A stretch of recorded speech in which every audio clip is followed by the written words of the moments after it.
בבקשה לצלמורת.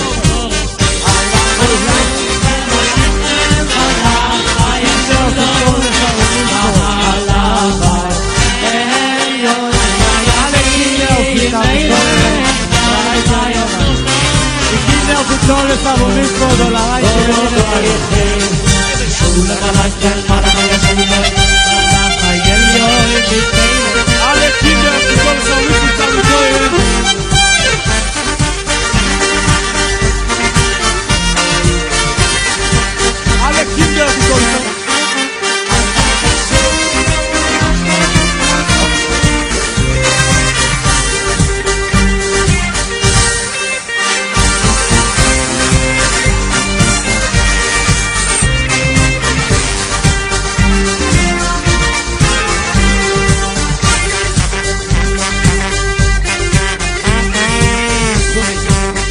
Ale Kinder, utożsamicie same koire, zarobki menu.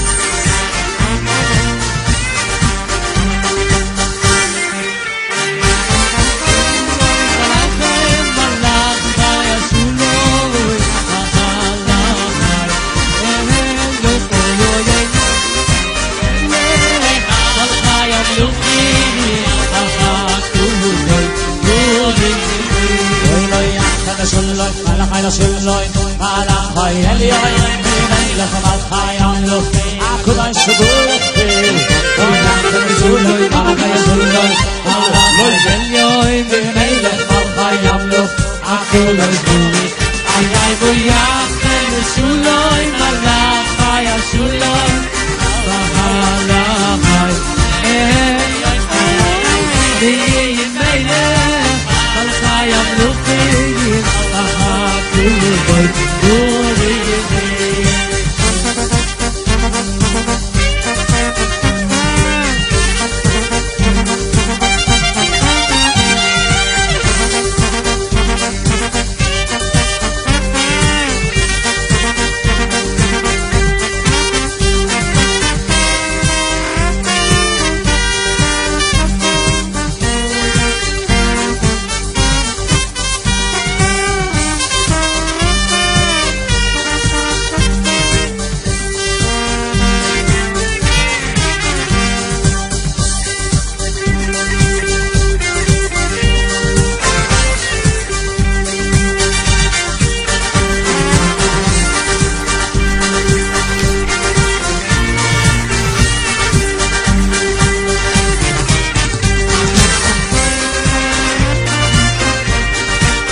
Voilà.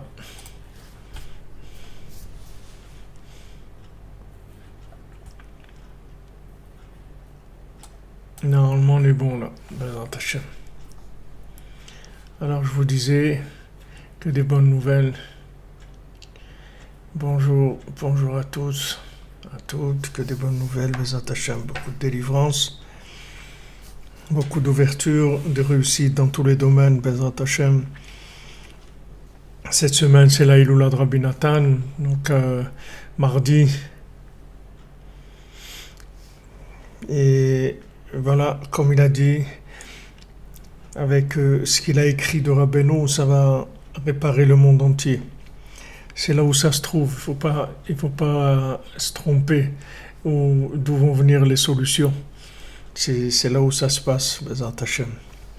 Alors on était dans notre Torah, jeudi, on s'est arrêté sur, on avait parlé du nom et de la jalousie de Amalek par rapport au Ham Israël. Comme le Ham Israël il était choyé par Hachem, alors Amalek il s'en est pris. Et il a essayé de faire tout ce qu'il pouvait pour affaiblir et particulièrement affaiblir la mémoire. Quand on voit des problèmes qui sont des problèmes physiques, quand il y a des attaques physiques et tout, c'est sûr que c'est très embêtant, c'est des choses qui font mal et on aimerait vraiment que de la paix et tout. Mais le pire, c'est d'attaquer la mémoire. Parce que quand on détruit la mémoire, alors on a détruit les générations à venir aussi. C'est pas que la génération elle-même. Tant qu'on garde la mémoire, comme elle dit à Naël dans son livre, quand elle est rentrée à la chambre à gaz, avec ses deux enfants dans les bras, un dans chaque bras, en chantant Adon Olam. Elle a dit, on est rentré dans la chambre à gaz en chantant Adon Olam. Donc ils nous ont pas détruits. Ils sont pas arrivés à nous détruire. Pourtant, elle est passée à la chambre à gaz avec ses enfants. Mais la destruction, c'est quand on a fait perdre à la personne son identité. C'est ça la destruction. C'est pas que la mort physique. Parce que s'il y a une mort physique, mais qu'il y a une mémoire qui s'éternise, alors la personne est toujours vivante. Tandis que maintenant, si la personne elle est vivante dans son corps, mais elle a perdu la mémoire, alors elle est déjà morte même de son vivant. Pour ça que Yaakov, il n'a pu descendre en Égypte que quand Yosef il lui a donné le feu vert, il lui a dit tu peux descendre maintenant en Égypte. Parce que s'il serait descendu avant, il n'aurait pas pu tenir en Égypte. Il fallait d'abord que Yosef il aille, qu'il prépare le terrain. Yosef Hatzadik, Mashiach ben Yosef, il prépare d'abord le terrain. Et ensuite, Mashiach ben David, il peut se révéler. Donc on a besoin de cette mémoire. C'est ça, c'est en fait ce qui s'appelle notre vie. Et notre mémoire, elle est dans notre nom. C'est-à-dire notre nom, c'est notre mémoire. Quand on se souvient de quelqu'un, on va se souvenir de son nom. Et dans son nom, il va se trouver tout ce que cette personne-là le représente. Dans son nom, il y a tout. Donc maintenant, on est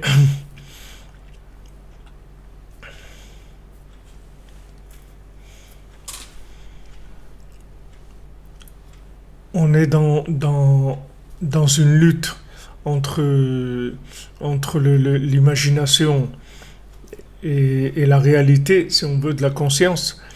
Et le Yetzirah, avant, il attaquait avec directement, il attaquait directement la mémoire, c'est-à-dire il était contre, il venait contre la mémoire. Aujourd'hui, comme Rabbeinu l'a dit, que le Yetzirah, il s'appelle l'imagination, c'est-à-dire que c'est plus un problème. Aujourd'hui, c'est plus un problème de le Yetzirah, il n'attaque pas avec des choses qui sont si vous voulez, directement fausses. Il remplace, c'est-à-dire il fait prendre le mensonge pour de la vérité et vice-versa, la vérité pour du mensonge. C'est-à-dire il déguise les choses. C'est pour ça que la Géoula, elle va avoir lieu sur le schéma de Purim, parce que en fait, on est obligé de se déguiser, on est obligé de se déguiser dans la vérité pour arriver à la vérité elle-même.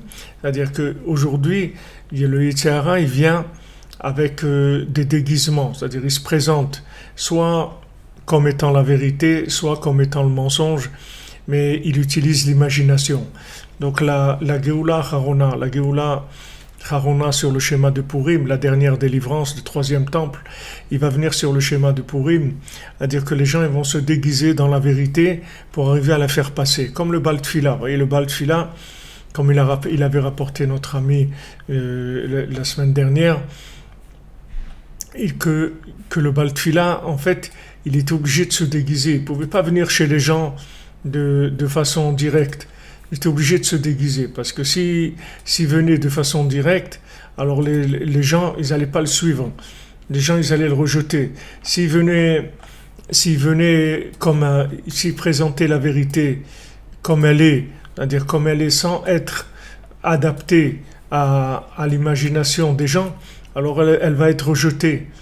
Alors le Bal Tfila, il ne pouvait pas parler avec les gens, il pouvait pas leur dire ouais, vous êtes dans l'erreur, c'est quoi ça de courir derrière l'argent, etc. Vous vous trompez, etc. Il pouvait pas leur parler comme ça.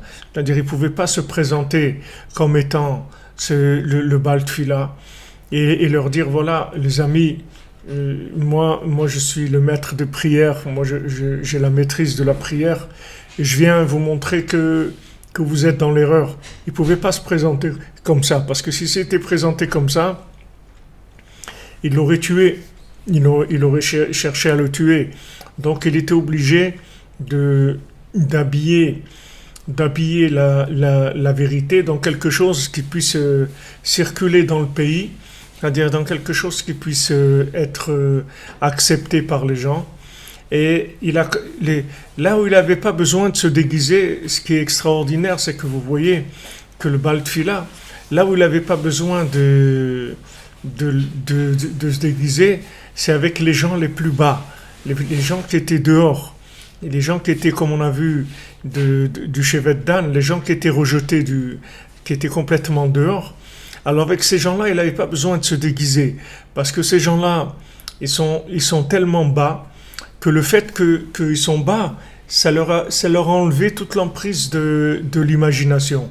Donc il a commencé à parler avec eux ouvertement, avec les gens qui étaient bas. Si vous regardez le conte là-bas du Bal Tfila, vous verrez que les riches, ils vivaient dans des endroits qui étaient complètement séparés du monde, parce que ils voulaient pas que les gens les rendent impurs avec leur pauvreté, etc. Et les seules personnes qui étaient en dehors du pays, c'est les gens qui étaient à l'extérieur, qui gardaient le pays à l'extérieur. Et ces gens-là, c'était des gens pauvres. C'était les gens qui étaient considérés comme les gens pauvres du pays. Donc ces gens-là, ils étaient rejetés. C'est pas des gens qui étaient acceptés. Alors le fait qu'ils étaient rejetés, qu'on ne les considérait pas, ça fait que le Bal Tfila, en fait, il pouvait parler avec eux. Vous vous souvenez, quand on a étudié le mois des loups, on a étudié la Torah Vav, alors Rabbi Nathan, il dit là-bas, il nous explique comment le bisayon, comme le fait que d'être dans une situation de mépris, une situation où on nous fait où on nous méprise, en fait, c'est ça qui va nous permettre d'avoir accès à la tchouva sur la tchouva, c'est-à-dire aux lumières de la tchouva. Parce que maintenant, ces gens-là qui sont dehors, ils ont perdu si vous voulez, ils ont perdu la forme, parce que c'est écrit Hachem Malach Geut Lavesh. Hachem, il dirige, il a des vêtements de gloire, des vêtements de gloire. C'est-à-dire quand quelqu'un est sûr de lui, il s'est trouvé, il a réussi, tout ça lui donne un vêtement. Et maintenant, ce vêtement, il a une certaine forme. Donc maintenant, si le Baal Tefila, il veut lui parler, il faut qu'il s'adapte aux vêtements de la personne. Mais si maintenant quelqu'un se trouve en dehors et il se trouve rejeté, il n'a pas besoin il n'a pas de vêtements, c'est-à-dire il n'a pas une apparence avec une forme. Donc le Baal Tefila, quand il va lui parler, il va lui parler directement. Il va lui parler du message directement, sans cacher, sans avoir besoin d'habiller le message dans une forme ou autre. Mais maintenant, quand il va rentrer dans le pays lui-même, alors le Baal Tefila est obligé de se déguiser. Parce que s'il dit la vérité comme elle est, alors ils vont tuer les gens. Comme il dit Rabbi Nathan, voilà, ils ont voulu tuer Rabbi Nathan parce que et encore Rabbi Nathan, il a beaucoup habillé, il y a beaucoup de choses que Rabbi Nathan il n'a pas dites. Si Rabbi Nathan il avait pu parler clairement, sûrement que Mashiach serait venu depuis longtemps, mais il ne pouvait pas parler clairement. Rabbi Nathan il a dit j'ai des paroles que si je les dis, j'enlève le libre arbitre au monde entier. Et Rabbi Nathan il ne pouvait pas dire ces choses-là parce qu'il y avait trop il y avait trop d'opposition. Donc il fallait se déguiser. Il fallait faire du déguisement, présenter les choses de façon habillée. Donc Amalek, qu'est-ce qu'il fait aujourd'hui? Il utilise l'imagination. Donc il présente la vérité de façon imaginaire et le mensonge de façon imaginaire. Donc nous, on est obligé de rentrer dans le jeu et aussi de rentrer dans cette apparence-là de l'imagination pour pouvoir transmettre la vérité. Si maintenant on vient et on transmet la vérité avec les normes habituelles, c'est-à-dire qu'on parle un langage qui est un langage clair, qu'on dit voilà c'est comme ça, etc. Alors ça entraîne automatiquement de l'opposition. Alors lui, Amalek, qu'est-ce qu'il faisait? Il affaiblissait les gens et de manière à essayer de faire oublier la mémoire. La mémoire, c'est-à-dire le côté actuel de la vérité. Il essayait de faire oublier, c'est ça son but. Son but, ne croyez pas que c'est de tuer des gens. Parce que tuer les gens, en tuant des gens, on n'a rien fait. C'est-à-dire, ok, on a tué des gens, ils sont morts. Mais si leur mémoire, elle reste, alors il y a d'autres gens qui vont prendre cette mémoire et qui vont continuer avec. Donc il n'y a pas il a rien fait. Il a rien fait Amalek. Quant à Amalek, lui, ce qu'il veut, c'est enlever la mémoire. C'est pas les corps, c'est pas la vie physique. Ce qu'il veut enlever, c'est la vie éternelle. Donc maintenant, chaque fois qu'on développe la mémoire, c'est comme ça qu'on lutte contre Amalek, c'est-à-dire qu'on lutte contre l'Astara, contre ce qui est caché. On développe la mémoire de la vérité, c'est-à-dire on vit connecté à la mémoire de la vérité. Valken istavu lizkor maaseh Amalek kanal. C'est pour ça que la Torah nous dit rappelle-toi bien de ce qui t'a fait Amalek. N'oublie pas Amalek, n'oublie pas que Amalek il est derrière toi et il essaye de t'affaiblir. Et il essaye, pour te déconnecter de la mémoire, il essaye d'abord de te déconnecter de toi-même en te faisant croire que tu ne vaux pas grand-chose, en faisant du lachon hara sur toi, en te méprisant, en disant « Ouais, tous tes trucs là que tu sais, tout ce que tu as appris et tout, c'est tout du bidon, ça vaut rien du tout, etc. » Il essaye de t'affaiblir. Maintenant, Amalek, il vient de partout. Ne croyez pas qu'Amalek, il a un vêtement officiels. Amalek qui vient de partout, et souvent des gens qui sont proches de nous. C'est pas que eux, c'est des Amalek, c'est que Amalek, il arrive à les infiltrer. La même chose que les espions dans le monde, ils infiltrent, ils rentrent dans les armées, ils rentrent dans les trucs.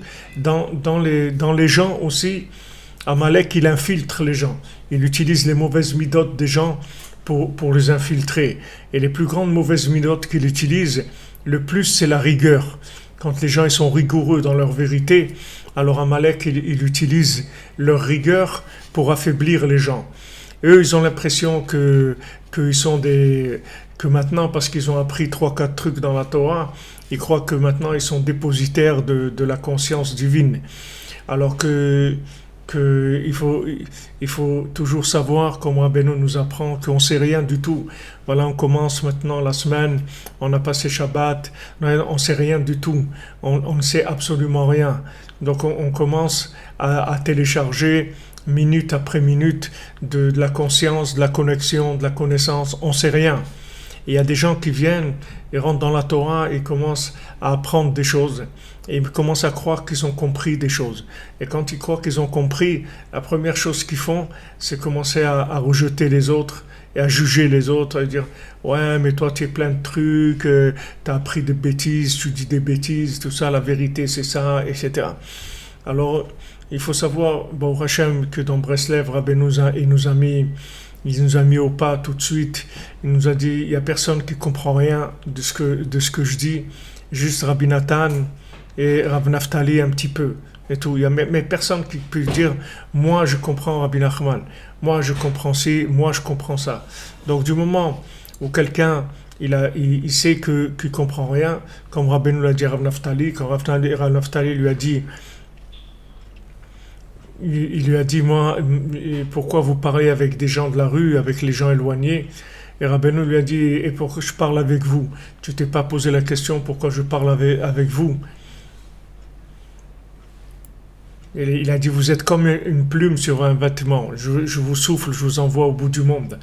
Donc la base, si vous voulez, du rapprochement du tzaddik, si on veut vivre proche du tzaddik, c'est-à-dire proche de la mémoire.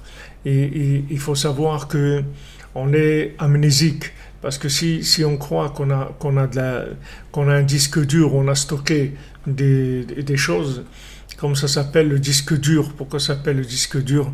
Parce que celui qui commence à enregistrer des choses, il devient dur. Il devient dur avec les autres, il commence à juger les gens. Dire, ouais, toi, truc, tu as appris des choses qui sont pas trucs, Rabbeinu c'est ça, Rabbeinu c'est que ça, Rabbeinu c'est que la prière, Rabbeinu c'est que la truc. Il croit qu'il a compris, il commence à faire des discours de connaissance, soi-disant. Et tout ce qui remplit plus son disque, ça le rend plus dur. C'est-à-dire rend plus dur, c'est-à-dire il a des jugements sur les gens. Il commence à affaiblir les autres. Il faut faire très attention parce que Rabbi Nachman, il nous a rapprochés dans une seule condition, c'est d'encourager les gens, pas de les affaiblir. Les encourager et de leur dire que ce qu'ils font c'est bien et de regarder que ce qui est valable chez les gens et tout ce qu'on peut essayer d'élever et de faire monter la valeur de la personne, l'estime de la personne, lui donner l'estime de soi et dire c'est extraordinaire, tu te rends compte, tu es venu à Ouman, tu fais Tikkun HaKlali, tu as connu Rabbi Nachman, mais c'est merveilleux, c'est extraordinaire. Quelle âme noble tu dois avoir pour que le tzaddik qui t'est amené chez lui, il t'est rapproché de lui, etc. C'est ça notre travail.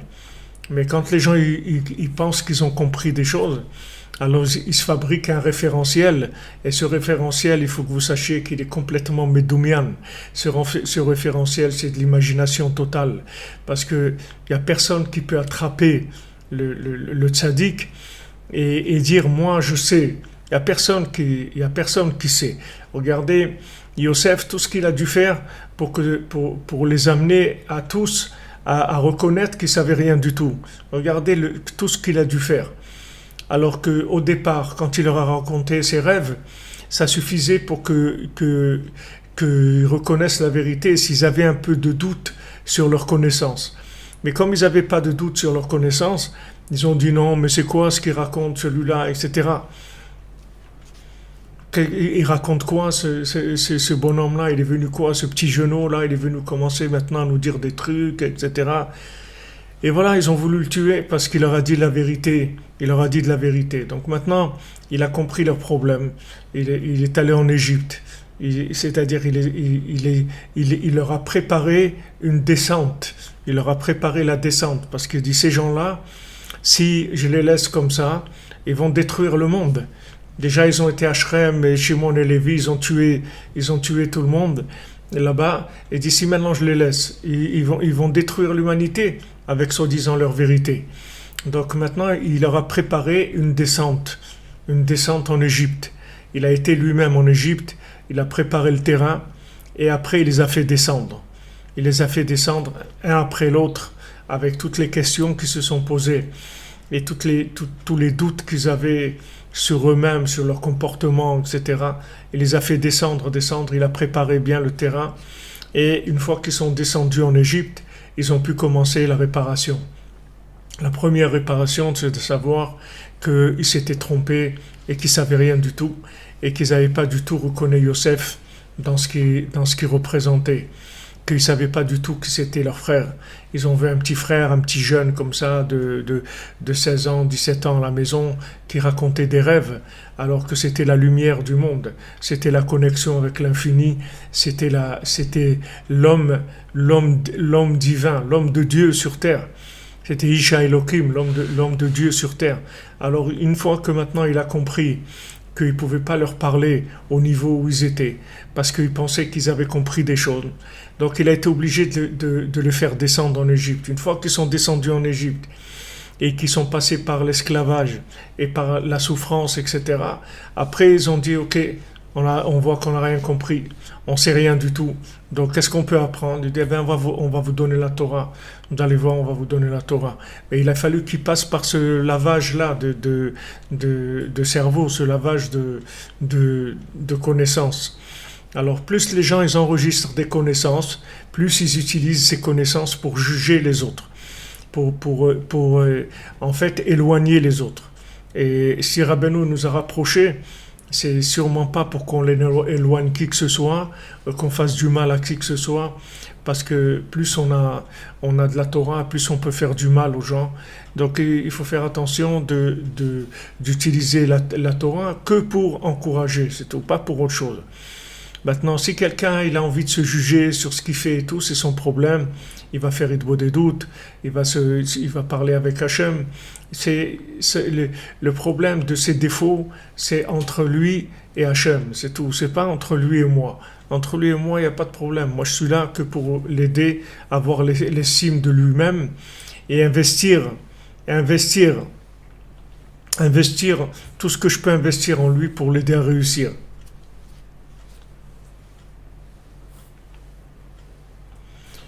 Vous comprenez, ça c'est la base. Alors maintenant, Amalek, qu'est-ce qu'il fait? Il vient, il essaye d'enlever l'estime de la personne. Maintenant, si la personne, elle n'a pas l'estime d'elle-même, comment vous voulez qu'elle réussisse? Vous voyez celui qui a trouvé le diamant. Maintenant, lui, c'était quelqu'un qui vendait de la terre, de la boue. Il prenait de la boue, il mettait dans sa charrette et il allait en ville, il vendait de la boue. Et un jour, dans la boue, il a trouvé un diamant. Quand il a trouvé ce diamant-là, il a été voir un expert. Cet expert, il lui a pas dit « Ouais, ça vaut rien ton truc, bon, essaye de t'en débarrasser rapidement, si tu peux acheter une maison et une maison ou deux avec ça, c'est déjà bien. » Non, il lui a pas dit ça. Il lui a dit, ce diamant-là, il est tellement extraordinaire qu'il n'y a personne qui peut te l'acheter. Il n'y a personne qui peut te l'acheter. Il faut que tu ailles loin. Il faut que tu ailles très loin pour trouver quelqu'un qui puisse t'acheter ce diamant. Comme Abraham Avinu. Quand Hachem, il lui dit, va, tu vas aller faire le sacrifice d'Yitzhak. Abraham Avinu, il commence pas à dire ouais, c'est quoi ce truc-là et tout, de tuer mon fils et tout. C'est pas ça la réaction d'Abraham Avinu. Abraham Avinu, il dit Vayar et Makom merachok. Il a vu l'endroit de loin. Makom, c'est le nom d'Hachem. Il a vu combien il était loin d'Hachem. Combien il était loin d'Hachem pour que Hachem il lui présente une situation aussi incompréhensible, aussi illogique que ça. Combien il était loin qu'il ne comprenait pas. Il a tout de suite pris sur lui le fait de pas comprendre. Il n'a pas dit, mais c'est quoi ce qui fait Hachem de me dire maintenant de tuer mon fils? Mais c'est quoi? Il m'a promis, il m'a dit que mon fils, ça serait ma descendance et qu'il y aurait des milliers qui vont naître de lui, etc. Et maintenant il me dit d'aller le tuer. Mais c'est quoi ce truc-là? Il n'a pas du tout réagi comme ça, Abraham Avinu. Abraham Avinu l'a dit, Vayar et Tamakom merachok. Il a vu Hachem de loin. Il a vu Hachem de loin, ça veut dire que il s'est dit, oh là là, mon Dieu, comment je suis loin. Comme ils disent les Anglais, oh my God, comment je suis loin. Pour que je vois une situation qui a l'air comme ça, tellement illogique. Comme je suis loin d'Hachem, comme je suis loin d'Hachem, mon Dieu, comme je suis loin de toi, comme je vois des choses qui sont illogiques. Ça, c'est la réaction d'Abraham Avinu. C'est pas dès qu'il y a une question, il commence à poser des questions et à dire ouais, mais c'est quoi ça? Les gens ils font ça, l'autre il fait ci, l'autre il fait là, mais il s'est trompé, il fait quoi? Pourquoi il fait ça? Pourquoi il mélange la kéniologie avec la Torah, ou il mélange avec ça? Mais qu'est-ce qui t'a demandé de juger qui que ce soit? Qui tu es? Qu'est-ce que tu as compris? Tu as compris quelque chose? Tu n'as rien compris du tout. Le jour où tu auras compris quelque chose, tu vas comprendre ton éloignement de l'infini. C'est ça la véritable compréhension. C'est combien on dit, mon Dieu, combien je suis loin de toi. C'est ça comprendre quelque chose. Combien je suis loin de toi que j'ai des questions. Combien je suis loin de toi que je vois encore du mal chez moi, chez les autres, dans le monde. Je vois encore du mal. Comment je suis loin de toi que je vois du mal. Hachem, il voit pas de mal. Hachem, il voit que du bien. Donc, comment je suis loin pour voir du mal? Quand quelqu'un, il a dit une fois à Rabbi Nachman, il a dit, ouais, mais il y a quelqu'un sur un rachat qui fait des choses, un mécréant. Alors, Rabbi Nachman, il dit, comment tu peux appeler quelqu'un un rachat? Comment tu peux dire un nom comme ça sur quelqu'un? Tu le connais, tu sais qu'est-ce qu'il a fait de bien dans sa vie. Tu sais rien du tout. Qu'est-ce que tu es en train de l'appeler comme ça? Tu sais rien. Le jour où tu vas comprendre que tu sais rien du tout, alors tu vas te commencer à savoir que tu t'approches d'Hachem. Tu veux t'approcher d'Hachem, jette ton disque dur. Prends un disque mou, pas un disque dur. Un disque mou, un disque qui est mou, qui est souple, qui s'efface tout le temps. Il est souple, c'est-à-dire il s'efface tout le temps. Tout le temps il s'efface. Il garde rien. C'est juste un disque de transfert, c'est tout. Mais c'est pas un disque qui enregistre des choses. C'est un disque mou, pas un disque dur. Donc Amalek, lui, il veut perdre l'estime, alors que le tzaddik, il est opposé à Amalek, et le tzaddik il fait le travail inverse. Il dit à ce bonhomme-là qui travaillait dans la boue. Maintenant, comme il travaillait dans la boue, et maintenant il a trouvé un diamant. Alors c'est facile de lui dévaloriser son diamant, puisqu'il était dans la boue. Quelqu'un qui était dans la boue, quelqu'un qui était loin d'Hachem, quelqu'un qui a cherché dans toutes les choses les plus éloignées du monde, qui était là-bas perdu. Maintenant, une fois qu'il a trouvé Rabbi Nachman, il s'est rapproché de Rabbi Nachman. Alors, c'est facile de lui dévaloriser ce qu'il a trouvé, parce que lui-même, il vient d'endroits très éloignés. Donc, comme il vient d'endroits très éloignés, vous pouvez lui faire facilement un rapport entre les deux choses. Comme le Maasé qu'on raconte qu'il y avait deux amis qui étaient riches, qui était très riche, et un jour il y en a un qui a perdu toute sa fortune. Alors son ami, il avait de la peine pour lui, il a dit, regarde, si tu veux, viens, j'ai du travail, j'ai tout mon verger là, avec tous les pommiers. Si tu veux gérer mon verger, alors voilà, je te donne une maison de fonction, je te donne tout ce qu'il faut, et tu vas gérer mon verger, et tu prendras la moitié de ce que ça va rapporter, tu prends pour toi, c'est ton salaire, et tu me redonnes la moitié. Donc bon, l'autre il était content, et il est venu travailler, au moins il avait un toit, il avait un travail, il allait gagner un peu d'argent, etc. Maintenant, en manque de chance, il y a aucune pomme, il n'y a rien qui pousse. Dès qu'il lui donne à lui tous les vergers, il n'y a plus rien qui pousse. Alors les deux ils étaient gênés, c'est-à-dire celui qui travaillait, il était gêné parce qu'il a dit qu'est-ce que avant son affaire elle tournait et tout, depuis que je suis arrivé, je lui ai amené de la poisse comme on dit. L'autre il dit moi je l'ai pris pour lui donner de l'argent qu'il gagne et tout. C'était juste j'ai trouvé un prétexte, je voulais l'aider et maintenant je suis pas arrivé à l'aider, ça marche pas. Bon, alors ils ont dit bon, ils ont rien dit, chacun il a fait comme si de rien n'était. Et ils ont continué. L'année d'après aussi, pareil, rien qui pousse, ça donne rien du tout, etc. Comme ça, pendant plusieurs années, ça rapportait rien du tout. Après une année, au printemps, soudain, ça y est, tous les arbres, ils commencent à refleurir, ils refleuriront les lilas. Tout de suite, ça y est, ça commence à pousser. Il y a alors le patron, il est content, il dit ah ça y est, cette année, il va pouvoir gagner avec les pommes et tout. Donc il vient voir son ami qui gérait l'affaire et il le voit en train de faire sa valise. Et pour partir, alors il lui dit, tu vas où là?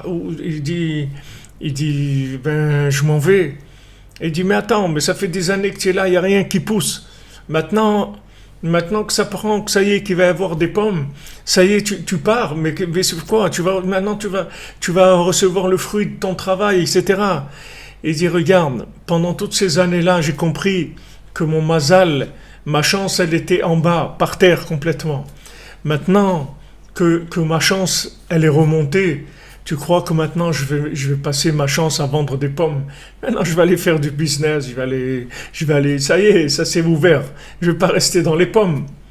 Je vais pas rester dans les pommes. Alors maintenant, le Amalek, il vous fait le contraire de ça. C'est-à-dire Amalek, quand maintenant il voit que vous êtes venu de la boue, que vous êtes venu de l'obscurité. Vous êtes venu de l'obscurité, d'accord? Alors qu'est-ce qu'il fait? Au lieu maintenant de vous valoriser le fait que vous avez trouvé le diamant, que vous avez trouvé, comme Rabbeinu dit, moi je suis un Pélé, moi je sais la chose la plus extraordinaire qui ait jamais eu au monde. Mais mon âme c'est c'est la chose la plus merveilleuse qui est au monde. Donc quand vous avez trouvé en fait le diamant de l'humanité, vous avez trouvé la chose que Hachem il a plus gardée pour la sortir à la fin des temps. À la fin des temps que Mamash il a sorti les choses les plus merveilleuses la chose la plus merveilleuse du monde. Voilà, exactement, il ne faut pas tomber dans les pommes. C'est-à-dire que maintenant, une fois que vous avez trouvé cette chose la plus merveilleuse du monde, qui est le tzaddik, alors qu'est-ce qu'il fait maintenant Amalek? Il vous ressort la boue. C'est-à-dire qu'il vous sort la boue. Maintenant, quand il n'arrive pas en vous ressortant la boue, parce que quand même vous avez le diamant dans les mains, alors il vous dit ouais, bon, tiens, un diamant, c'est bien, c'est bien avec ça, tu vas pouvoir quand même faire des choses bien, tu vas pouvoir étudier un peu, tu vas pouvoir prier, tu vas pouvoir faire des mitzvot, c'est bien, etc. Il essaye de vous réduire la valeur du diamant à vos yeux. Il essaye de réduire Amalek. Et maintenant, le tzaddik, il fait le contraire. Le tzaddik, il dit, mais attends, ce diamant-là que tu as trouvé, mais il est extraordinaire. Mais il n'y a personne dans le pays qui peut te l'acheter. Il n'y a personne qui est assez riche pour te l'acheter. Il faut que tu ailles loin. Il faut que tu ailles loin, en Angleterre ou dans un pays où il y a des riches. Il y a beaucoup de riches. C'est là-bas où tu vas aller amener ce diamant, essayer de le vendre. Et lui, le pauvre, il prend le bateau pour aller là-bas, il perd le diamant. Il perd le diamant. Si maintenant, il n'avait pas connu cette valeur du diamant et tout, peut-être il a regretté quand il était dans le bateau, il aurait dû dire, il aurait pu penser, ah là là, j'aurais dû liquider le diamant au premier acheteur, même au 10e du prix, c'est pas grave, mais au moins j'aurais eu quelque chose. Regarde maintenant, je me suis lancé dans des grandes choses. Regarde où je me trouve. Je me trouve dans ce bateau et j'ai perdu mon diamant. J'ai plus rien maintenant. J'ai plus rien. Et si le capitaine du bateau, il se rend compte que j'ai perdu mon diamant, mais il va me tuer parce que j'ai pas payé ma place, j'ai pas de quoi payer ma place. Moi, j'ai utilisé la splendeur du diamant pour avoir une place. C'est avec ça que j'ai eu ma place. Mais si maintenant, il sait que j'ai perdu le diamant, mais il va me tuer, c'est sûr. Et lui, au lieu de se laisser aller, qu'est-ce qu'il fait? Il s'encourage. Il dit non, on va continuer comme si de rien n'était. On va commencer à danser, à chanter, à parler avec le capitaine comme d'habitude, comme si j'avais le diamant.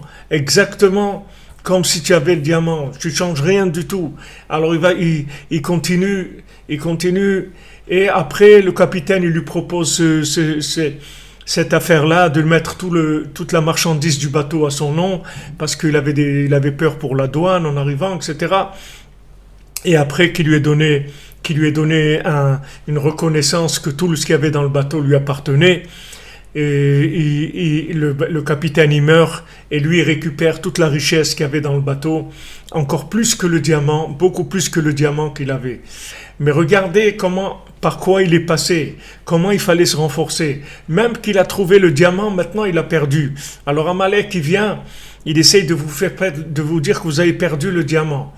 Il essaye de dire, maintenant vous avez trouvé quelque chose d'extraordinaire, vous avez trouvé le diamant, la chose la plus précieuse qui est dans le monde.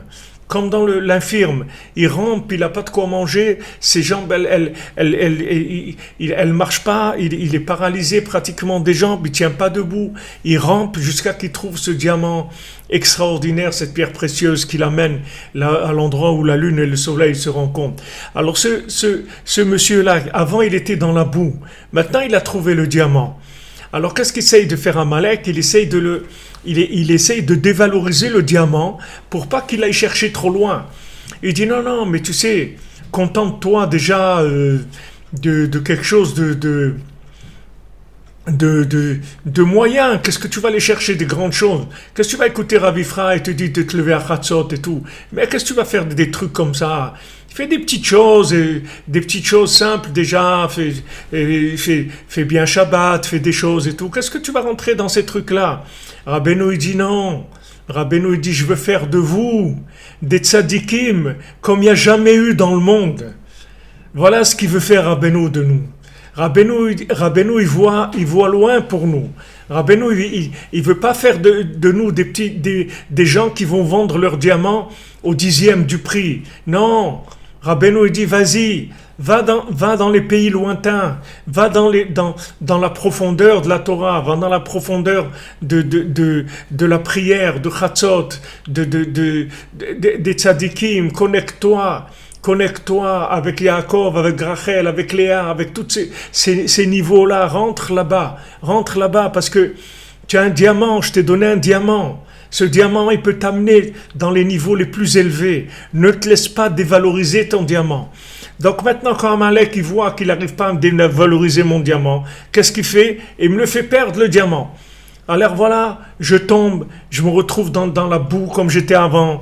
Et encore pire, parce que maintenant j'ai le capitaine et tout, il va me tuer. Avant j'étais Alors je commence à avoir toutes sortes de trucs dans ma tête. Je vais dire, quel idiot, qu'est-ce truc? J'avais le diamant, oh là, j'ai perdu le diamant. J'ai quitté mon pays, j'ai perdu ma patrie, j'ai perdu les trucs, j'ai perdu ça, j'ai perdu l'autre. Il essaye de vous faire un bilan des pertes, de toutes les pertes que vous avez. Parce que lui, il sait que le capitaine, il va vous donner tout ce qu'il y a dans le bateau, que ça va encore 10 fois plus que votre diamant. Même que ce diamant, c'était l'un des diamants les plus chers du monde, il va vous donner encore beaucoup plus que ça. Seulement, vous allez passer par ce tunnel-là. Et dans ce tunnel, on a besoin de se renforcer. On a besoin de se renforcer et nous, on doit être les outils qui vont renforcer les autres. Pas les outils qui vont démonter les autres en leur montrant leurs défauts. On sait qu'on a des défauts, les amis. On vient de la boue, donc c'est pas la peine c'est pas la peine de nous sortir nos défauts. On est plein des défauts. On est plein de défauts. C'est pas la peine. On est plein de défauts. C'est pas la peine. On est là justement parce qu'on est plein de défauts. Pourquoi il a fait trouver le diamant à celui que sa parnassa, il vivait en vendant de la boue? Pourquoi il n'a pas fait trouver à quelqu'un qui était un noble du palais de Birmingham? Pourquoi il a fait trouver un pauvre bonhomme là-bas avec des seaux de boue toute la journée? Pourquoi c'est venu comme ça? Parce que c'est ça la plus grande richesse. C'est ça la plus grande richesse. Quand vous voyez l'histoire de Bracha et Shalom, la première épouse du Rav Besançon, chez Chiel, Abdin Chaim Chaim, chez le Refoua Shlema, Israël Yitzhak Ben Fortuné, sa première épouse Bracha, d'où elle venait? C'était elle qui tenait tout ce qu'ils appelaient le factory. Regardez dans Internet la factory. Le factory avec tout, il y avait tous les cerveaux de la révolution culturelle américaine, ils étaient dans cette factory, cette usine-là, à New York, avec Andy Warhol et tous les gens là-bas, vous verrez tout là-bas, c'était le cerveau de la révolution culturelle américaine, c'est-à-dire les gens qui ont emmené les trucs les plus avancés à l'envers dans le monde, ils étaient là-bas dans cette factory. Et qui est-ce qui dirigeait tout ça? C'était elle, c'était Bracha et Shalom, c'est elle qui les tenait à tous. Vous verrez, vous pouvez chercher dans Internet, vous verrez comment tous les groupes là-bas, que ce soit Bob Dylan ou Andy Warhol ou Lou Reed ou le Velvet Underground, tous ces gens, tous ces trucs-là, les plus grands fous du monde, c'est elle qui les tenait à tous. Et c'est elle que Rabbeinu il a choisi pour la faire venir, pour être l'épouse du Rav Besançon, pour venir à Aix-les-Bains et ramasser tous ces paumés-là de la boue, tous ces marchands de boue qu'il y avait. Et de là, ils ont commencé à trouver les diamants. C'est comme ça qu'Hachem il travaille. Hachem il travaille, il prend les gens qui sont dans la boue. Pourquoi ils sont dans la boue? Parce que Amalek, il les a envoyés dans la boue. Amalek, il les a envoyés à Sdom. Amalek, il les a envoyés à Moab. Amalek, il les a envoyés dans les endroits les plus pourris du monde. Parce qu'il veut les noyer complètement. Il veut qu'ils perdent complètement confiance en eux. Complètement, c'est ça qu'il veut. Et même, regardez, même qu'il a trouvé le diamant, il faut qu'il essaye de le casser en lui faisant perdre le diamant. Et maintenant, il a perdu le diamant. Ah là là, il se trouve dans une situation, une catastrophe. Et non seulement il n'a plus le diamant, mais maintenant il a ce capitaine qui peut le tuer s'il se rend compte qu'il a perdu. Et voilà, il va hériter maintenant de toute la marchandise qu'il y a dans le bateau. Donc il faut écouter Rabbi Nachman, il faut lui faire confiance. Si Rabbi Nachman il nous a rapprochés, c'est parce que le diamant qui est en nous, il vaut très très cher, il est énorme. Il est énorme le diamant qu'il y a en nous. Maintenant, sachez que vous allez avoir affaire à des gens qui vont essayer de vous affaiblir sans arrêt. Rabbeinu nous dit que les gens, l'être humain, c'est le pire. Il est pire que le Yetzer Hara, il est pire que tout. Parce qu'un être humain, il peut te dire des paroles, il peut te détruire. Surtout des gens qui sont proches de toi, des gens pour qui tu as de l'estime, des gens qui sont dans la même mouvance que toi. Ils peuvent te dire des choses qui vont te faire très très mal et qui vont te faire te recroqueviller sur toi-même. Ne te recroqueville pas. Utilise tout ce qu'on va te faire comme un ressort, c'est-à-dire pour tout le mal que les gens ils vont dire sur toi, utiliser comme un ressort pour appuyer sur le ressort et après tu vas le lâcher, le ressort il va monter beaucoup plus que ce qu'il était avant. Rabbeinu il nous dit voilà, chaque fois qu'on va vouloir t'écraser, c'est le ressort qui va monter, comme en Égypte.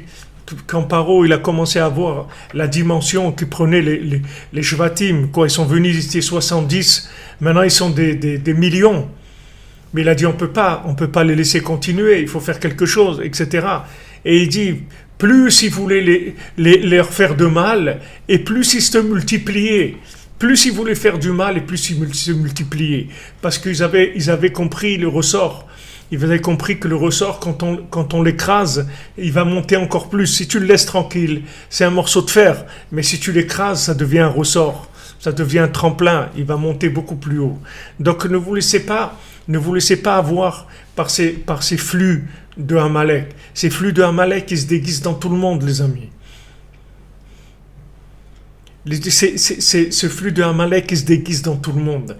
Donc sachez, à chaque fois que vous allez faire du mal à quelqu'un en lui disant qu'il vaut rien, que ce qu'il fait c'est pas ça la vérité, qu'il a rien compris, etc.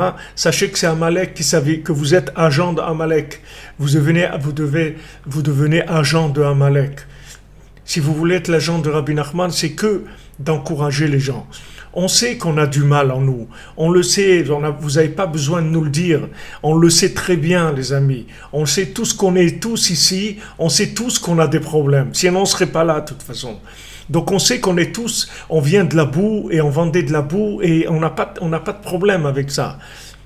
Mais maintenant, il ne faut pas oublier que de cette boue-là, le tzaddik qui nous a sortis, il nous a donné ce diamant merveilleux. Et on doit pas rappeler la boue à la personne. On doit lui parler que du diamant. On ne parle pas de la boue.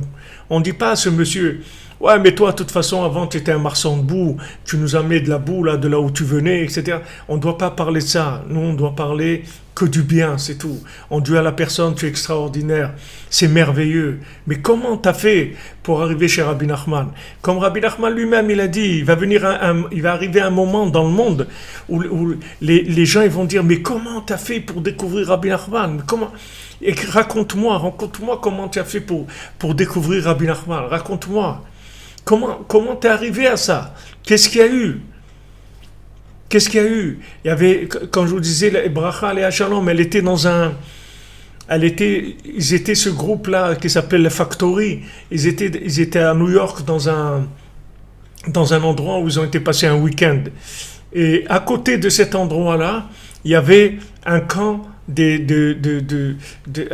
chassidim de Satmar qui sont venus là-bas passer le Shabbat.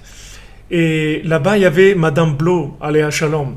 Madame Blo, ça aussi, Ruth Blo, Alea Shalom. C'est des personnages, c'est des monuments de l'humanité. Ruth, Batavram et Sarah, Alea Shalom. C'est des monuments de l'humanité. C'est une femme qui est dans la résistance en France, c'est qui se convertit au judaïsme. Et quelle dimension, quelle dimension. Alors cette Ruth Blo, Alea Shalom, elle était là-bas, Mina Shamaim ce Shabbat, elle était invitée chez Satmar là-bas. Et je ne sais pas comment, à un moment, il y a un contact entre Bracha et Madame Blo. Et ils ont parlé, etc. Et à ce moment-là, le Rav Besançon, il était à New York. Et en parlant avec elle, elle a vu qu'elle était dans le milieu artistique, Andy Warhol, tout ça. Elle a dit, ben justement, je connais un peintre français ici, très original, tu veux pas le rencontrer, etc. Tu verras. Alors elle a dit d'accord et tout. Elle a rencontré le Rav Besançon et c'est là où il y a eu entre eux, il y a eu ce flash-là et trucs. Et qui se sont mariés, vraiment, ils n'avaient rien du tout, ils n'avaient rien, il m'a raconté le Rav Besançon, il avait, je crois, $5 ou un truc comme ça, avec $1 ou $2, ils ont été dans un magasin qui vendait des vieilleries là-bas, ils ont acheté une espèce de robe indienne ou un truc comme ça, d'occasion. Et avec les $3 ils ont été acheter un gâteau et boire un café dans le truc. Voilà, c'était ça leur mariage. Et un rabbin là-bas, il les a mariés, c'est tout, et gratuitement. Et voilà, c'est tout, c'était ça leur mariage. Ils croyaient que c'est le mariage pompeux avec des gens vrais, des gens des sommités de l'humanité, des gens qui ont changé tout le visage de l'humanité. Tout le visage de l'humanité, tout ce que vous voyez aujourd'hui, Breslev en France et en dehors même de la France, ça vient de ça, de cette rencontre-là, de cette rencontre extraordinaire, et dans la simplicité la plus grande qui est, la plus grande des simplicités qui est dans le monde. Voilà d'où c'est né. Mais le diamant est extraordinaire. Donc sachez que Sachez que Rabbi Nachman nous a ramené, il faut vraiment, avoir de l'estime de ça. L'estime de ça, c'est-à-dire que si quelqu'un ne s'estime pas, il fait honte au tzaddik en fait. Il fait honte au tzaddik, ça veut dire qu'il croit que le tzaddik il amène des marchands de boue. Il n'amène pas des marchands de boue, il amène des gens qui étaient paumés, qui étaient dans la boue. Mais ce n'était pas des marchands de boue, c'est des grandes âmes qui sont passées par ces endroits-là, parce qu'Amalek il les a détournés, il a voulu les détruire. Il a voulu les détruire en leur faisant croire qu'ils valaient rien du tout. Donc ne vous laissez pas décourager. Et ne découragez personne. Et habituez-vous à avoir un langage encourageant tout le temps. C'est tout. Maintenant, si quelqu'un il a des problèmes, c'est son problème avec Hachem. C'est tout. C'est pas mon problème. Moi, je suis pas là. Moi, je suis pas l'envoyé du Bet Din Shel Ma'ala. Moi, je suis pas là pour juger qui que ce soit. Rabbi Nathan, avant de quitter ce monde, avant de mourir, il faisait que répéter Chanoun Hamarbe l'Isloach. Hachem, il est miséricordieux et il multiplie le pardon. Et Chanoun Hamarbe l'Isloach, c'est valeur numérique 500. C'est valeur numérique Nathan. C'est-à-dire tout le message de Rabbi Nathan, c'est Chanoun Hamarbe l'Isloach. Que Hachem, tu peux pas t'imaginer la miséricorde qu'il a et tu peux pas imaginer sa capacité de pardonner. Tu peux pas imaginer la capacité qu'il a à pardonner, Hachem. Tu peux pas imaginer. Rabbi Nathan, tout son enseignement, tout ce qu'il a compris de Rabbeinu, et il n'y a que lui qui a compris ça. Les autres, ils n'ont pas compris ça. Ce message de Rabbeinu, il n'y a que lui qui l'a compris. Le véritable message de Rabbeinu, c'est que Rabbi Nathan qui l'a compris. Et qu'est-ce que c'est Rabbi Nathan? Chanoun Hamarbe l'Isloach. Il est venu t'apprendre que Hachem, il est miséricordieux et qu'il ne fait que pardonner, c'est tout. C'est ça Hachem. Il a un pardon qui dépasse toutes les fautes possibles. Il a une miséricorde qui dépasse toutes les fautes humaines. Donc, toi, ne te fais pas l'agent d'un Amalek. Fais-toi l'agent de Rabbi Nathan. C'est-à-dire, quand tu vois quelqu'un, encourage-le, c'est tout. Encourage-le. Et quand il te dit, ouais, j'ai des problèmes, etc., il faut lui dire, parce que sache que tu es tellement bien que l'Yetzer il t'attaque tout le temps. Il faut tout retourner en bien. Il faut jamais laisser quelqu'un lui donner, même quand la personne elle vient vous raconter quelque chose qui va pas chez elle, il faut lui retourner. Il faut pas lui dire bon, ben j'espère que tu vas arriver quand même à faire des efforts, à t'en sortir, etc. Jamais il faut faire ça.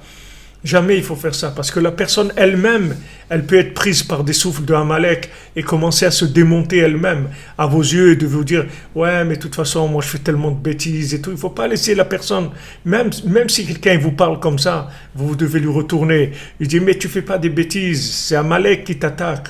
Toi, tu es un diamant. » Parce que si maintenant tu n'étais pas un diamant, Amalek qui ne t'attaquerait pas et t'aurait laissé tranquille. Et le fait qu'il s'acharne sur toi, ça veut dire que tu as quelque chose qui a une très grande valeur. Nous, c'est ça qu'on doit faire dans notre vie. Nous, on doit être des agents du bon œil, pas du mauvais œil. On doit être les agents du bon œil. Alors qu'Amalek, qu'est-ce qu'il fait? À chaque fois, il vient et il essaie de nous décourager en nous montrant nos défauts. Nos défauts, Baruch Hashem, on les connaît, on parle avec Hashem, et c'est tout. On a de compte à rendre à personne. On parle avec Hashem de nos défauts, et Rabbeinu dit le reste, tu as 23 heures par jour, liot besimcha, c'est tout. Tu as 1 heure, tu parles avec Hashem, tu lui racontes ce que tu as à lui raconter, ça regarde que toi et Hashem, c'est tout. Et le tzaddik, comme Rabbeinu disait, quand les gens venaient chez lui, il dit raconte-moi ce que toi tu sais, moi je sais, Hashem il sait, raconte-moi. C'est-à-dire voilà ceux qui savent. Le reste, ils n'ont pas besoin de savoir. Et ça, il n'a pas besoin de savoir. Personne n'a besoin de savoir. Personne n'a besoin de savoir les défauts, la boue de quelqu'un. Ça y est, j'ai réglé avec Hashem le reste du temps, c'est que je parle que du diamant, c'est tout. Alors maintenant, comme Amalek, lui, il a attaqué la mémoire, alors son nom et sa mémoire, elle sera effacée complètement, les Olam Baed, pour l'éternité. C'est-à-dire tout le négatif qu'il y a en lui, il sera effacé complètement. C'est pour ça qu'Hachem il a juré que son nom ne serait pas complet tant que on n'a pas effacé la mémoire d'Amalek, parce que la mémoire d'Amalek c'est de l'amnésie, c'est de l'oubli, c'est ça la mémoire d'Amalek. Comme lui il a travaillé pour faire oublier aux gens le nom d'Hachem. Alors Hachem il dit voilà, mon nom il sera complet que quand j'aurai effacé cette amnésie là. Parce que tant que cette mémoire de l'oubli elle n'est pas effacée, c'est-à-dire cet oubli il n'est pas effacé du monde, alors le nom d'Hachem il n'est pas complet, c'est-à-dire qu'il y a quelqu'un qui cache le nom d'Hachem, qui empêche de se souvenir d'Hachem. Qui Hachem ou prinat zikaron shenon nishlam qui malidé mechiat Amalek, parce que le nom d'Hachem c'est la mémoire d'Hachem. L'essence d'Hachem on la connaît pas, mais on connaît la mémoire d'Hachem, c'est son nom. Donc tant que maintenant on n'aura pas effacé Amalek, il y aura toujours de l'oubli sur le nom d'Hachem. שהופגם הזיכרון, על כן הרשע שהלך בחייו אחר תאוות עולם הזה, לא שמע את הזיכרון בעולם הזה, דווקא מחשבתיו בעלמא דעתה. Donc maintenant, celui qui Chas Shalom, il s'est fait prendre par Amalek, et toute sa vie, il l'a passé dans l'oubli. Donc maintenant, quand il meurt, alors on lui demande comment tu t'appelles, il ne sait pas comment il s'appelle. C'est normal parce qu'il ne s'est jamais occupé de son nom.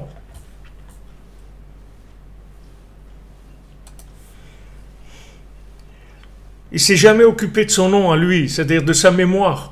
Il ne s'est pas occupé, il a fait sa fille dans l'oubli. Donc maintenant, après qu'on lui demande comment tu t'appelles, il ne se souvient pas comment il s'appelle.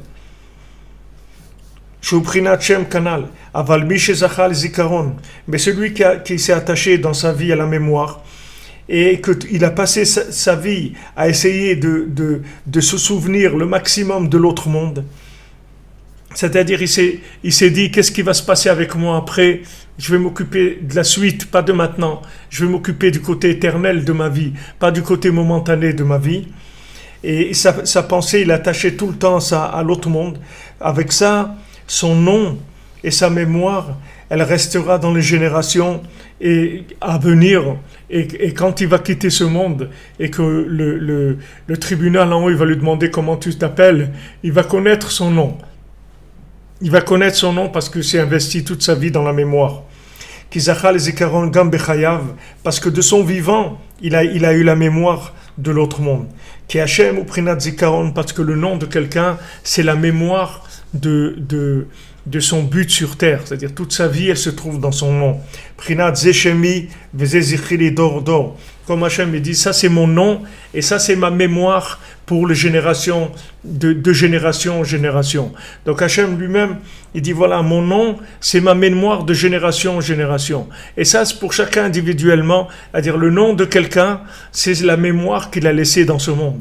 C'est-à-dire si maintenant il est arrivé à respecter son nom, c'est-à-dire à faire que son nom, en fait, ça il soit inclus dans le nom du tzaddik, il soit uni dans le nom d'Hachem, alors son nom il s'inclut dans l'éternité. Comme il dit Rabbi Nathan, il dit tu peux pas imaginer ce que ça veut dire qu'on t'appelle Breslev. Si on te dit, on te donne le nom Breslev, toi tu es Breslev, c'est le plus grand honneur qu'on peut donner à quelqu'un dans ce monde, de lui donner ce nom-là. Parce que dans ce nom-là, il y a toute la mémoire de l'infini qui se trouve. Donc quand on dit à quelqu'un, toi tu es Breslev, en fait, à chaque fois on lui injecte de la mémoire de l'infini. Donc c'est quelque chose d'extraordinaire qui dépasse complètement notre entendement. On doit se renforcer dans la Emouna, avoir confiance dans les paroles du tzaddik, dans ce qu'il nous a promis, parce que Rabbi Nachman dit avec moi personne n'a jamais perdu. Donc ne regardez pas la boue elle n'a aucune importance. Regardez le diamant. Le diamant, c'est la certitude de la valeur que vous avez par le fait que le tzaddik vous a rapproché de lui. Donc Ashreinu Matov Chelkenu, il faut être content de ça et savoir que chaque parole que Rabbeinu dit, ça nous répare, ça renouvelle notre âme, ça nous donne des forces extraordinaires. Donc là, on a fini une halakha, cette halakha là dans le côté halachot, on était dans les halachas des melamdim, c'est-à-dire des enseignants. On était parti, si vous venez, on est parti sur le principe d'enseigner. Et après, maintenant, on va faire une halacha, une petite, elle fait 2 pages. Une halacha petite en quantité. Et on va étudier sur Behema Teora, c'est-à-dire les mots qui sont purs. Bezat Hashem, on commencera demain, Bezat Hashem. Alors, le cours Bezat Hashem, on a fait pour la Refoua et les Yeshua de tous ceux qui ont besoin. Et particulièrement Israël Yitzhak ben Fortuné, le Rav Besançon, David ben Mesoda Cohen, Laura Lia Esther Chava Batraya Daniel, Laurent Sultana Badrachel, Olivier Fénichel, Raphaël ben Kamuna Malka, Daniel ben Mili Darmon, Ruchama bat Esther, Sandrine bat Janine, Janine bat Eglantine, Marion Myriam bat Véronique, Zachary Shlomo ben Shira, Dvora Kochava bat Elisheva bat Sheva, Dvora bat Corina Yala, Léa Anna bat Mesaouda, Léa bat Chana, Ruth bat Sarah, Lior bat Sarah, Reida bat Rivka, Laura bat Jacqueline, Liora bat Lisa Esther, Shaili bat Sarah, Fabien ben Suzanne, Sophie bat Nadine, Sacha ben Sophie, Noah bat Sophie,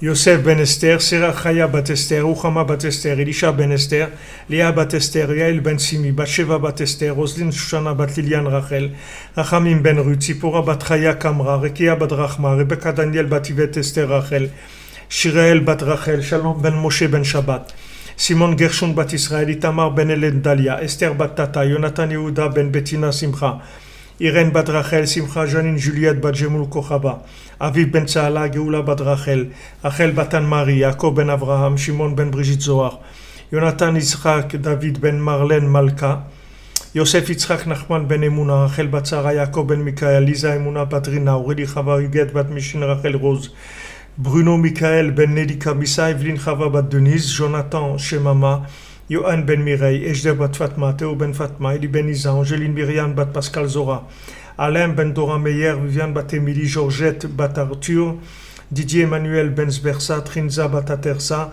Shaoul ben Emma, Esther Yael bat Chaya, Yochanan ben Edmond, Yosef Shinor ben Thérèse, Eliaou ben Chana, Chaim ben Chaya Myriam, Levana bat Chaya Myriam, David ben Chaya Myriam, Chaya Myriam bat Mesaouda, Yaakov ben Chassiba, Corina Yala bat Rachel, Devorah bat Corina Yala, Moshe ben Sarah, Shmuel Mordechai, Shalom ben Ruth, Anna Simcha Zahira bat Ruth, David ben Lucien Dvorah, Sivi bat Esther, Esther bat Chassiba, Ivan Alexandre ben Yehuda, Léa Teila, Ariela bat Tzipora, Moshe David ben Esther, Francis ben Irène, David Shlomo ben Esther Chala, Dina bat Sarah, Nathalie Shushana, bat Kemuna, Ginette Fanny Sarah, bat Ren Nenet Sultana, Amram Levi Yitzhak ben Sarah, Nechama bat Myriam, Daniel Esther ben Mouna, Emmanuel Chai ben Martin Chaya, Doron Yitzhak ben Chaya Riba, Shai bat Claude ben Célie, Céline Sarah Juliette, Lucien Dvora bat Rosa, Benjamin ben Lucien Dvora, Chaya Kamra bat Joua, Charles Eliguez, Sharazad bat Rekia, Rekia bat Rekia, Olivien Mongin, Yitzhak ben Edidre, Chaya bat Geoula, Moshe ben Masouda, Dvora Léa bat Chana, Chana Shane Keser bat Josette, Moshe Raphaël ben Chessiba, Levi Eliaou Nathan ben Yocheved Cohen, Muriel Myriam Rivka bat Perla Zora, Léa bat Rina, Arik ben Sultana, Yaakov ben Dvora, Fortune, Isabelle bat Hélène, Didier Dov ben Michel, Mir ben Tzipora, Bébé Mesaouda bat Simcha, Simcha bat Frecha, Chantal Élise Yael bat Liliane Joaja, Liliane Joaja bat Emilie Esther, Patrick Yosef ben Liliane Joaja, Yael Lisa bat Léa, Keren bat Nicole Kochava, Yael bat Nicole Kochava, Arlette bat Emilie Jamila, David ben Moshe, Rivka bat Zari, Michael ben Yaakov, Yael Amouyal bat Rachel, bat Sheva Chana bat Myriam, Myriam bat Marie, Aaron ben Rivka, Mongia bat Julina, Rachel bat Léa, Myriam Bergen, Chaya Batia bat Isha, Hélène Pereira da Silva, Milouda bat Brahim, Binyamin ben Chaya, Michael ben Cécile Saïda, Talia bat Esther, Rachel bat Clara, Moshe ben Fradji, Chava bat Myriam, Shoshana bat Chava, Eli ben Shlomo, David ben Eli, Ariel ben Eli, Alain ben Esther, Jacques ben Esther, Rachel bat Simcha, Binyamin ben Yafan, Jma bat Esther, Matadi ben Modlen, Gabriel Yaakov ben Esther, Candice, Tania Chaya bat Tila Teila, David Yosef ben Avraham, Rivka bat Rachel, Rivka Cohen Jonathan ben Marie, Nissim Cohen Jonathan ben Marie, Bénédicte Charles Kofi Black ben Marthe Moukoko, Perle bat Antoine, Olivier Yosef ben Sylvie Mecha, Shaine Myriam bat Elisheva, Liora Rachel bat Elisheva, Mikael Nathan ben Sylvie Mecha, Elior Moshe ben Johanna Shoshana, Sarah bat Johanna Shoshana, Aaron Yaakov Raji ben Johanna Shoshana, Johanna Shoshana bat Corinne Zala, Shirel Alice bat Yamna, Dan Shalom Prosper ben Yamna, Yoav Armand Raphaël ben Yamna, Yael bat Rachel Avraham Chaim ben Sarah, Dan Yaakov, Dan Yoran Yechia ben Dvora Emanuela, Benjamin ben Miriam, Dvora bat Mazal Tov, Shmuel ben Mesaudi, Ishai Tzion ben Dvora, Chaim Yezer ben Dvora, Michel ben Mesaudi, Sandra Mesaudi bat Dvora, Yann David ben Suzy, Michael ben Yehudit, Laurent Shlomo ben Sultana, Didier Somyanga ben Marilis, Kamuna bat Turkia, Moshe ben Chana, Jean-Yves ben Jean-Claude, Léopold ben Patrick, Isaura bat Jean-Yves, Jean-Claude ben Jean, Thomas ben Jean-Claude, Marie-Dominique bat Jean-Claude, Renaud Moukoko ben Ruth Charlotte, Yvan Alexandre ben Adam, Chaya bat Myriam, Aviel ben Emma, Chaya Mouchka bat Chana, Esther bat Sultana, Sarah Linda bat Sultana, Li bat Limor, Johanna Zissel bat Yehudit, Anne Jacobson, Raquel bat Elsa, Massimo ben Raquel, Claudio ben Pina, Elsa bat Hilda, Georges Rachamim ben Rose. Et pour les Nishmat de Yosef Baruch ben Sophia, Arnaud David Chai ben Arzala, Julie, Shalom ben Esther, Angèle bat Louise, Olivia bat Corinne Ashkenazi, Johanna Simcha bat Dina, Daniel ben Laetitia et Yitzhak Amzalag, Réchine Rachel bat Yaakov Rima, Isha bat Chana, Mireille Myriam bat Idas, Madja Marie bat Joseph, Cohen Jonathan Jacob ben Fortuné, Jean-Marie Esso ben Andalove, Yosef Yitzhak ben Khalifa Gomara, Moshe ben Zara, Reuven ben Sion, Victor André Ria ben Emma, Rivka Batsara, Sipa Batsara, Girsh ben Motko, Mourhimid Ahmed, Nissim ben Mesaouda, Meir ben Eugénie, Merve ben Magdalene, Reuven ben Sion, Violette Tamar bat Gracia, Tikva bat Sultana, Chaim ben Yaakov, Germaine Rachel bat Emily, Yoshua David Hier, Angèle bat Louise, Meir Marvin ben Chamoucha Cohen, Marcel Roger ben Marie Mathilde, Maurice Ashkenazi, Moshe ben Esther, David ben Shlomo Isaac ben Frédérica Elitman Gourfinkel, Jean ben Marcel et Isaac, Prosper Mesaoud ben Sultana, Jacques Jacob ben Abraham, Myriam Myriel bat Louise Azizal, Sylvie Léonie bat Micheline Alice Estelle, Muriel Marie Myriam bat Devorah Fortuné, Dvir Yehuda ben Yoav et Rachel Chourak, Irène bat Rachel, Francis ben Carmen, Albert Abraham, Rabib ben Marie Waknin, Pessah ben Herman, Sarah bat Sarah Doré, Myriam Janine Bachava, Israël Grisola, Yvette bat Eugénie, David ben Yitzhak, Maurice Betan ben Shabakemoun, Aïcha bat Jemon Achmim ben Frej, Israël ben Yosef, Moshe Abraham, Shimon ben Siti, Shmuel Tibi, Noah bat Esther Atlan, Shlomo ben Mesaouda, Myriam bat Rachel Shish, Jonathan Chaim Chamouche ben Gabriel, Emily Jamila bat Fahri, Moshe ben Sarah, David ben Lazer Mandel, Joar Yvette bat Belara, Joseph Rai ben Avraham, Hilda bat Maria, Antonio ben Isabel, Esther bat Perla, Chassiba Cohen bat Chana, Chaim Maman ben Simcha, David André Maman ben Chassiba, Moshe Cohen ben Dona, Thierry Michael ben Reuven Alevi, Karen Ruth bat Rina, Mesaouba bat Nina, Alfred ben Shalom, Shalom ben Mesaouda, Rachel bat Dada Bitbol, Moshe ben Aïcha, Sheli Rachel bat Lili, Yosef ben Solika, Mazal bat Rachel, Étoile bat Solika. Voilà les amis, que de bonnes nouvelles, une Shavua Tov, et merci de votre présence.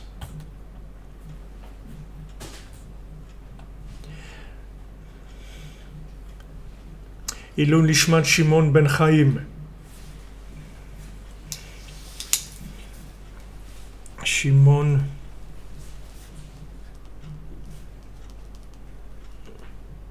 ben Chaim.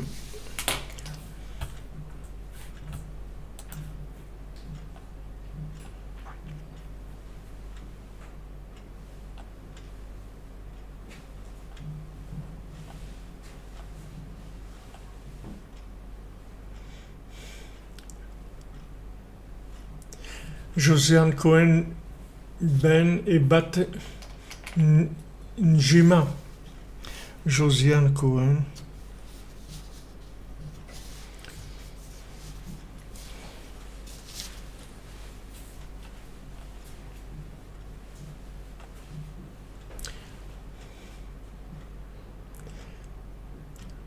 Salome Rachel Pel Chaya Bat Miriam Refoua Shlema Refoua Tanefesh Refoua Tagouf.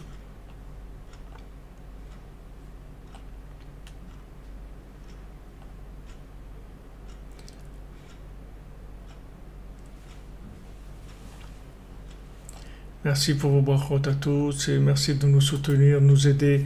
On avance le Mishkan, Bezrat Hashem, ça avance. On va avoir des merveilles, Bezrat Hashem.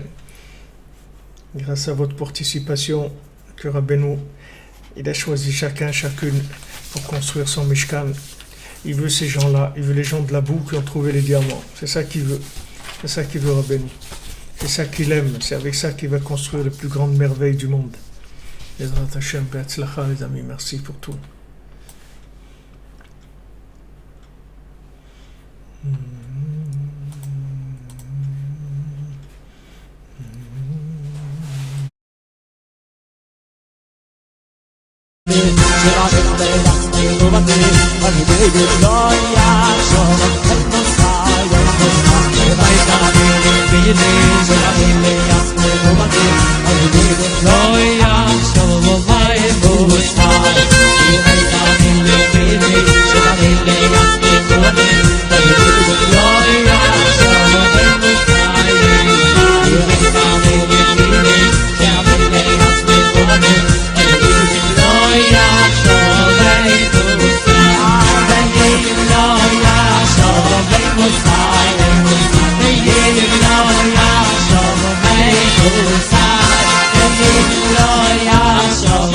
Messiah.